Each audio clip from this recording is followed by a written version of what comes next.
Hello and good day. This is Chuck Hardwick Jr., and I'm on a Zoom call with my dad, Chuck Hardwick Sr. How are you today, Dad?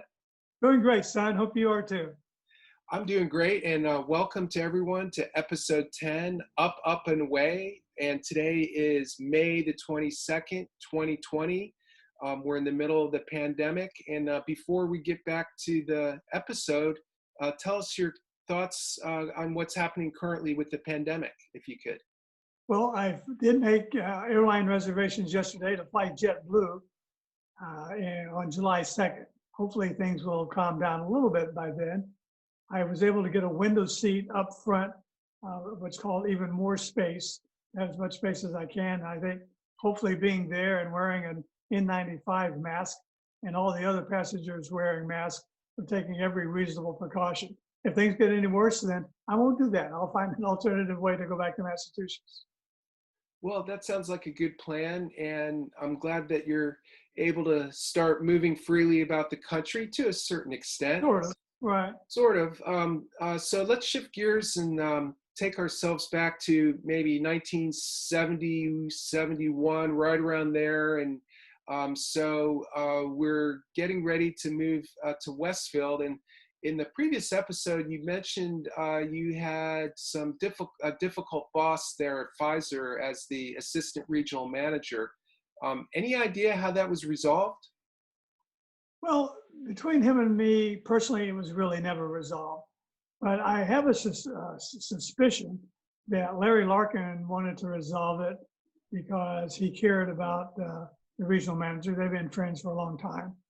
And also another factor that started to enter into the play a bit, I think, was that a man named Shelley Kilgore, Dr. Kilgore, had become Larry Larkin's new boss. Shelley was running the division. When I was a hospital rep in Chicago, he came out to work with me and spent 2 days with me. And we became pretty good friends. He was a clinical director at the time. And since then, he moved into being the division director. I have a feeling that he said good things about me. And I think that put everyone kind of like, okay, Larkin likes this kid. Shelley likes him. We've got to figure out how to make all of this work. So Larry Larkin promoted me in to be his assistant. Now, no one ever told me that Larkin did it to resolve the conflict, but I've often wondered if that was a possibility.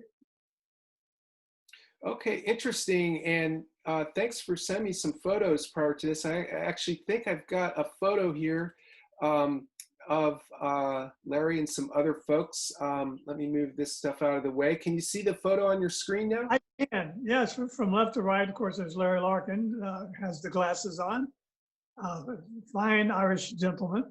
And then to his left was Tony Milano. I got to know Tony, ended up working for me. And then next to him was the director of training. And me, not to be left out of the picture, you can see me leaning in over the table to be sure that I'm included in the picture as well. So that was Larry Larkin. It was a really interesting learning experience to be thrown into the corporate politics. They're in business relationships, and I guess others too. There are three important interactions. Your interactions upward to your boss, your interactions downward to the people who work for you, and your interactions horizontally. And different managers have strengths in many different ways. Probably the most important one was at Pfizer was your interaction with your boss, the upward interaction. And then the downward, you were judged by the performance of your people. So how well you were able to motivate them and get them to do the job was important. And then thirdly, were the peer review interactions. The RM I had trouble with, that was a peer review. It had been upward and it didn't work when I was reporting to him. And then I went into Larkin, and then it wasn't too long before there was a peer review. So the whole headquarters experience was a real learning experience for me. Well, I'm really interested in knowing the kinds of things you did to motivate some of the people that were under you. Do you remember some of the strategies? Was it a carrot, a stick, or some combination of both? Well, some combination of both, depending upon the individuals. A big thing I had working against me in those days was really lack of confidence. I mean, I knew I was well regarded, highly regarded. I still didn't really have the confidence that I later, I have to admit, developed. And that caused me to want to assert my authority, to overreact. And that was part of the problem that I had as the assistant regional manager. And I wanted to prove myself that I was the boss to the other district managers. So I had a lot to learn. There's an interesting contrast. At Wonder Bread, I felt I was underemployed and not using my skills enough. When I went into Pfizer, then at times I didn't have that feeling. I thought, wow, am I really up to all this job? I remember interesting conversation with the personnel manager. They weren't called human resource managers back then, they were personnel managers.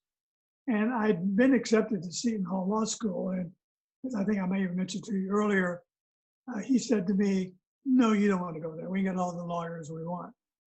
So I'd heard that Pfizer had a program for MBAs to be put on a rotation learning curve. And I asked about that. And personnel said, yes, there is such a program, but it's not for MBAs from Florida State. It's only for MBAs from the Ivy League schools, Wharton, Harvard, and so forth. So I have to admit, I was a little disgruntled about that. And at some point a little later, I had a Harvard MBA working for me. So what those prestigious degrees did was open a door for you. And after that, it was what you could produce. And then people don't care where you went to school, don't really care what your degree was. It's how effective are you? It's how can you get the job done? And I learned to be pretty good at getting the job done. Oh, well, that's really interesting. And so, what were your political activities like in this time, 70, 71, 72? Were you involved in local politics at all? Well, through 72, in 72, I worked as a volunteer locally on the Nixon campaign. But I was pretty busy as Larkin's assistant. I remember we got a new president of Pfizer Pharmaceuticals. He was a research expert, and he was really not familiar with business practices. I met him at a reception of some kind, and he says, "You're Larry Larkin's assistant." Well, what do you do? And I said, well, I get his inbox, and I do everything I can handle in the inbox.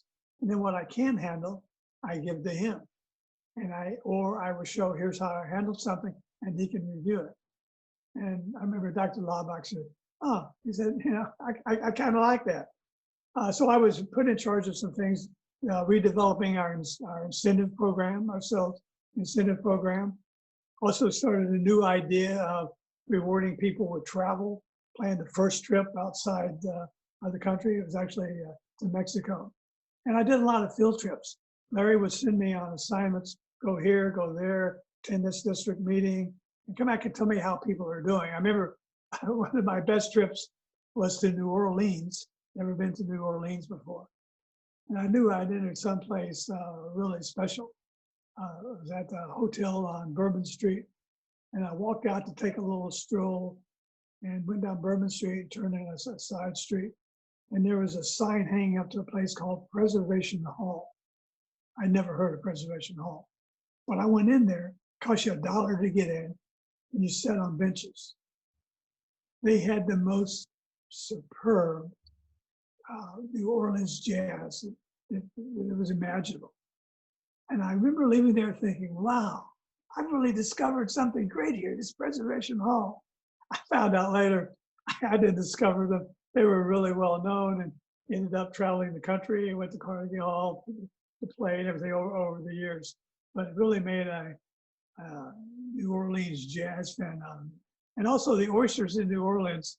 Now, I'd eaten oysters in Tallahassee, which we used to get from the Gulf, but there was nothing to compare to the oysters in New Orleans. So I hooked up with a local hospital rep in Ken Ardwan. Great guy, best personality, best sales rep I'd ever seen in my life. And he wanted to show me New Orleans. So I remember well that night we went out for dinner, had a great time, great food. Went to a place called Pat O'Brien's. and they had a sing along and a lot of entertainment. And he said, "Have you ever had a hurricane?" I said, "No, what's a hurricane?" He said, "Well, here's one."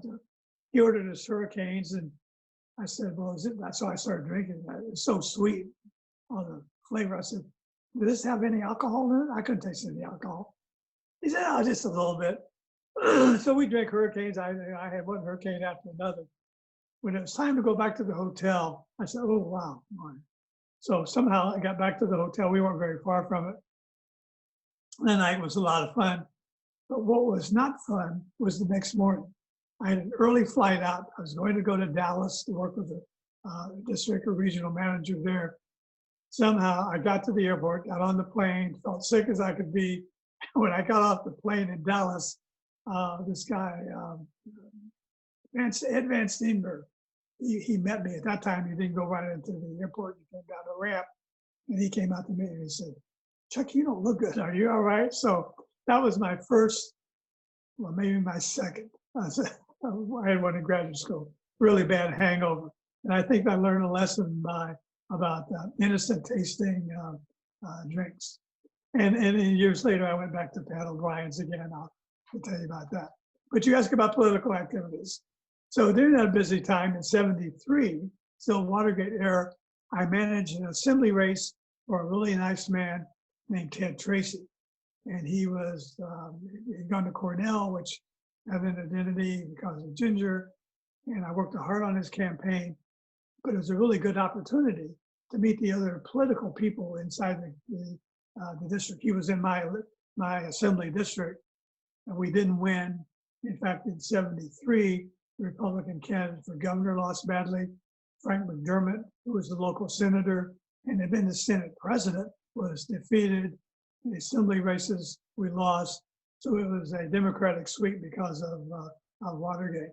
But I got my toe in the water, started meeting people, and it was a pretty good experience. Larry Larkin, and no one knew or really cared what I was doing at that point in my spare time through 1973. Okay, and was that about the time you met Polly Mount? Oh, you remember Polly Mount? I do. Probably. Yeah, she lived down the street from us and became a big supporter of mine. And not everybody in Westfield always supported me, but Polly probably was helping me on that campaign. I don't specifically remember, but she was always ready to stuff envelopes and talk politics. And she was a great old lady. She really was. So meanwhile, you're an assistant regional manager, and then weren't you promoted to regional manager about that time?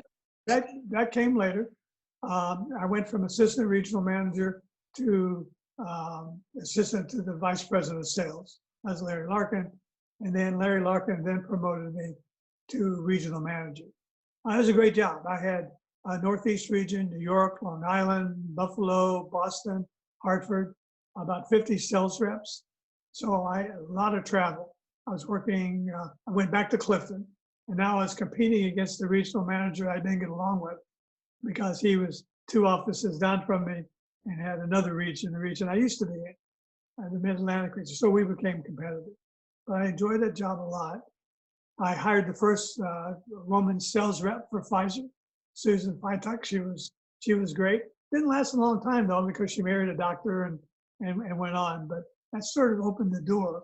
And to jump way ahead now, I think by the time I left, that division, Pfizer, eventually over half the sales force were women. They were really overall very, very good at the job. And then as an RM, I enjoyed it. The youngest RM that Pfizer ever had has had.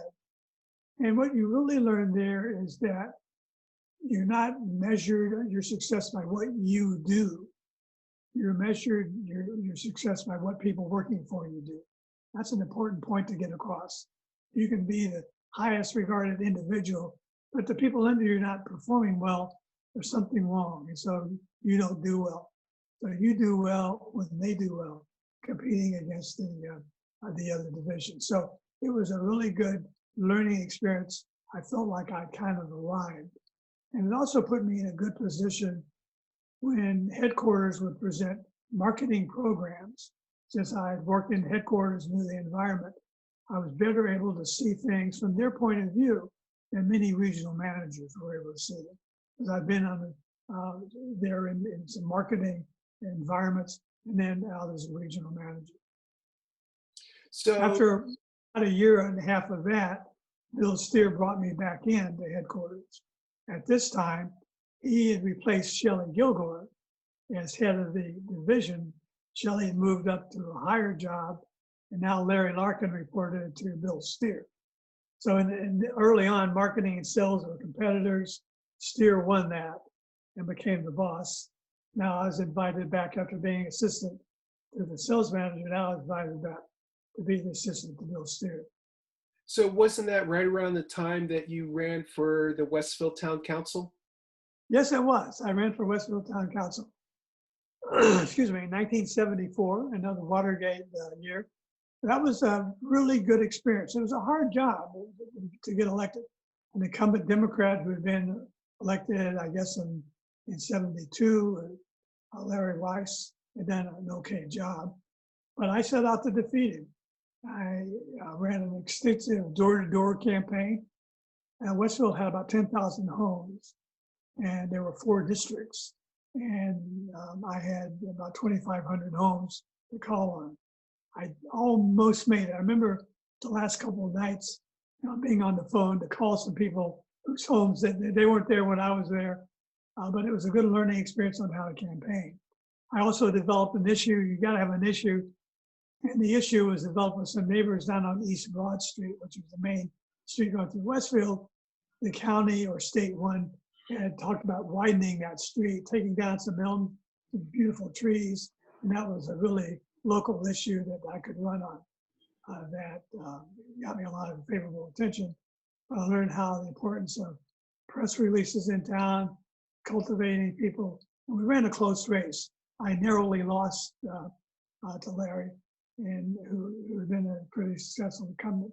And I think if it hadn't been for Watergate, I think I may have been elected in 74. Okay, so meanwhile, that's kind of a part-time thing you're doing at night and on the weekends, but you're still working. Now you're working in New York City is this as director of marketing for Pharmix? Well, that came up. I'd been assistant to Steer. Okay. Pfizer decided to start a new division, and the division was in response to the growth of generic drugs rather than just brand name drugs. So Dr. Gilgore said, we'll start a division focusing on pharmacists who make the buying decisions. And that's where the name Pharmix came from. It stood, I think, for Pfizer, pharmacy, medical, or marketing, education, consumer, sales, or service, something like that. And it was focused to market our products with pharmacy. And Steer asked me to be, promoted me to be director of marketing by Pharmix. It was a great learning job for me. I had it for about 4 years. The problem with the division was that we were competing against really low-cost generics. But we had all the overhead of Pfizer, high quality, all the administrative costs, and what was called the standard cost, meaning from a marketing P&L standpoint, the cost I had for buying the merchandise from the company was often higher than the sales price. So a tetracycline that I would buy from the company for maybe $3 a hundred was selling on the market for maybe $2.95. So there was not enough margin, and the division eventually folded after I left as director of marketing. But one thing that was a lot of fun was the consumer aspects. I remember we had a product manager named Mickey Bloom. Mickey was a marketing genius. He really was. His only problem was he couldn't tolerate incompetence, and he clashed constantly with people inside of Pfizer who weren't as right with it as he was, as ambitious, as hardworking, and he had a very short fuse. And I was constantly trying to put out fires. But he came up with an idea. He looked at, I said, now what new product can we introduce? So, surveys and looked at things. And what he came up with was what's called a pediculicide. Pediculicide is a product that kills head lice. And on the market, there was a prescription product and one other one. And he put together a really splendid marketing campaign. The product RID, R-I-D, was the first to have a comb packaged with it with fine tooth that would take any nits out of a child's hair.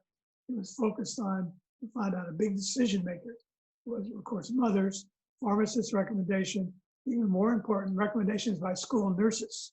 When they would find, school nurse would find lice in a kid's hair, the whole school would get excited. And so it became a lot of fun to market that product. Eventually, Pfizer bought another company many years later that had a particular side, and the Federal Trade Commission made them get rid of RID in order to go through with the acquisition. And I remember it's noting that Pfizer got $24 million for that product. So for something we started out of nothing, it was pretty successful, and I still see it on the store shelves. It's still around. So Pfizer had to get rid of RID. Yeah, got rid of RID in order to acquire some of the many acquisitions that they did in later years. I think too, I have a photo of that era. Let me see if I can pull that one up. That was right around when you worked for Five Pharmax, wasn't it? Yes, there, 1977. It was the up and away year. The first few years with Five Pharmax, we weren't expected to turn a profit for like first 2 or 3 years. We were subsidized. But 77 became our launch year, our up and away year to be on our own. And so the P&L had to be there.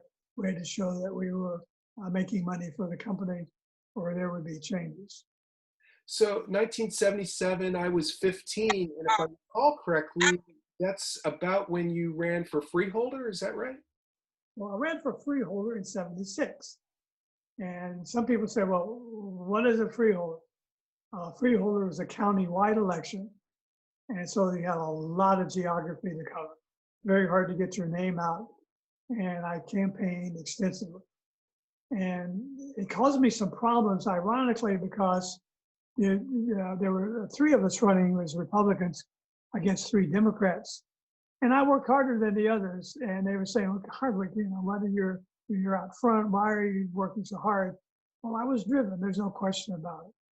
And some of them were not. So they kind of resented the fact that I was working harder than they were. They weren't willing to do his work. And I remember it was the 4th of July, I guess the 4th of July in 76.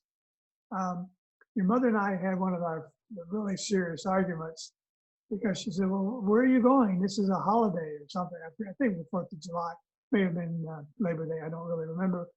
But anyway, I said, I've got to go to Plainfield, which is a big city, and campaign. She said, you can't. You got to be with your family. Well, I didn't. I wasn't with my family.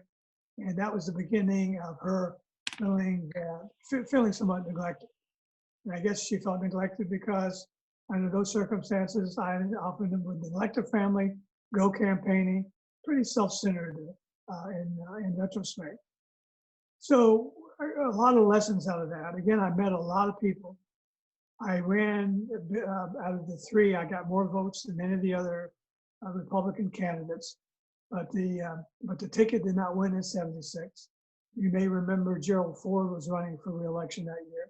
Jimmy Carter beat him. Our candidate for governor did not win. The Democrats won. Democrats won the county. So we were still just on the end, the vestige of Watergate. I learned an important lesson, and that is you can run for office, not win the election, but you can win politically.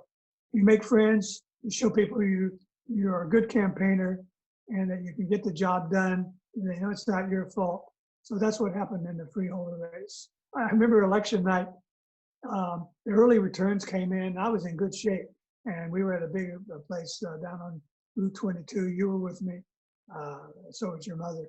And at the beginning of the night, people were gathered around, and they were close. Then as the returns started getting worse, I noticed the crowds kind of creeping away from me. And by the time the results were announced, there was nobody around because we'd lost. And I remember going home and feeling kind of bad. And you were, what, 15? I guess you were born in 62. I remember you saying, well, Dad, look at it this way. Whenever you run again, you won't have a record they can criticize. That was pretty insightful. Good political thinking for a 15-year-old, and you were right. So then the following year is when you ran for state assembly? Yes. And in the state assembly, there were 7 communities in that assembly district, but you had to have the support of the party in your hometown. That was crucial. So I had a couple of things going for me. One, because I'd run locally in 74, they remembered that I did well. I didn't get elected, but I'd done pretty well. And so I already had some support from that. But also, um, my big opponent was the town attorney, really good guy, a lawyer, of course, as a town attorney, longtime Westfield resident. I knew he was going through a divorce, and I'd heard a lot of financial concerns. So I just had a strategy.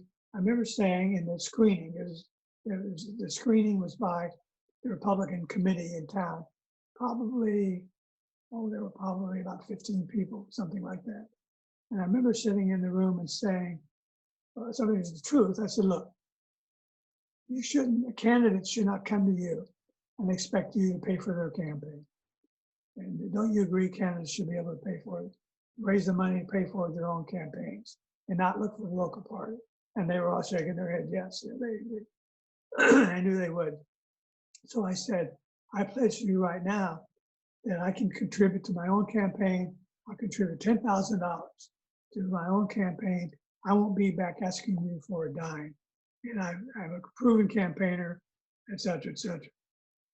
I understand they ask other candidates who wanted their nod the same question, and including the town attorney said, no, I can't put any money, certainly not $10,000 in my race.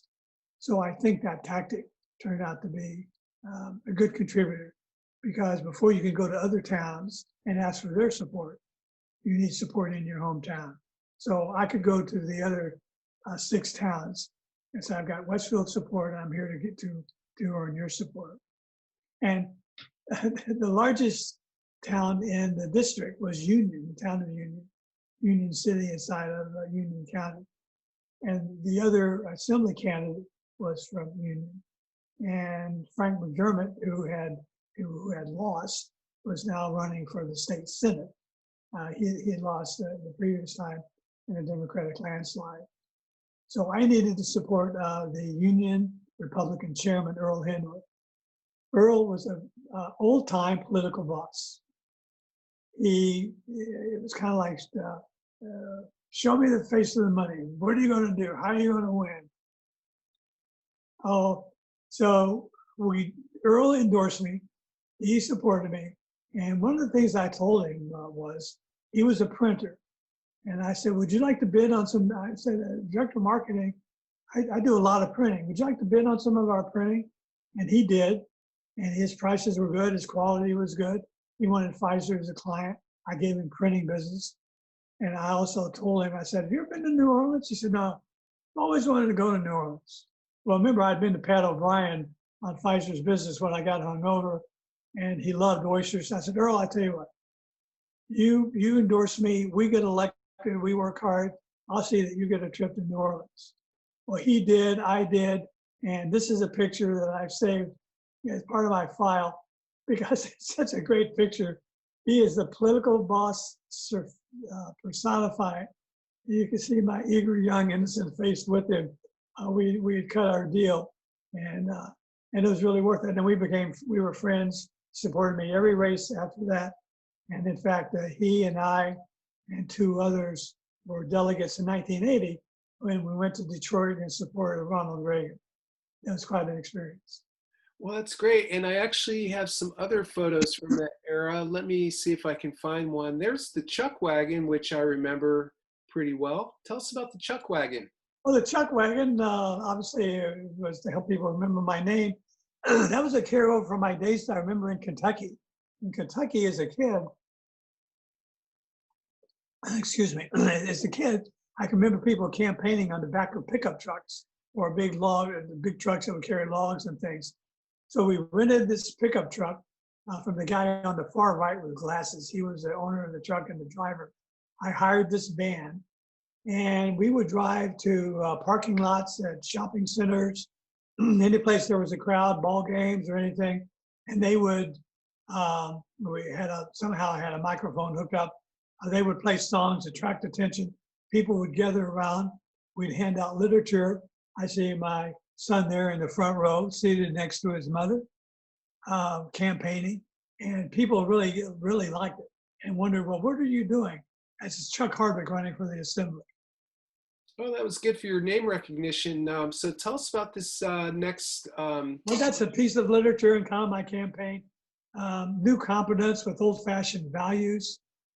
That was one of my campaign workers' mother. I visited the nursing home, and you see the prop says New Jersey budget. That wasn't really the New Jersey budget, but when I put that on there to show that I was budget-minded.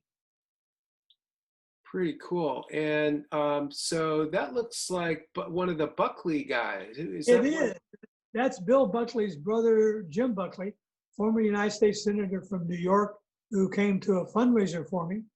One of my biggest supporters was Bill Priest, who was on Wall Street, and he lined up Buckley. And we raised some money, and it was a good name to have on your side in the race. And okay, so tell us about this one. Oh, the agony and the ecstasy. That was a picture, of course, me, your mother, and you. You with the glasses counting the votes as they came in to become, the next picture, the winner. You can see Pat explaining victory in the background, the votes coming in, and we realized that we had won and I was going to go to the assembly. So that was that November 8th, 1977? Yes, it was. And that also happened to be your birthday, wasn't it? 36th birthday. They brought in a cake, and I mentioned Bill Priest. That's Bill Priest standing to the left of Pat, and then his wife Nancy, and me. I was surprised with the birthday cake. But that was quite a birthday gift, and it was really a family involvement. Chuck, you were involved, Ginger was involved. Of course, your mother, who didn't like my freeholder campaign, said, well, this one I'm going to be the manager of. And I said, fine. And she was thoroughly involved, and she did a great job. You know, your mother was well organized. She worked hard, and it was really a night to celebrate with. That was a memorable night.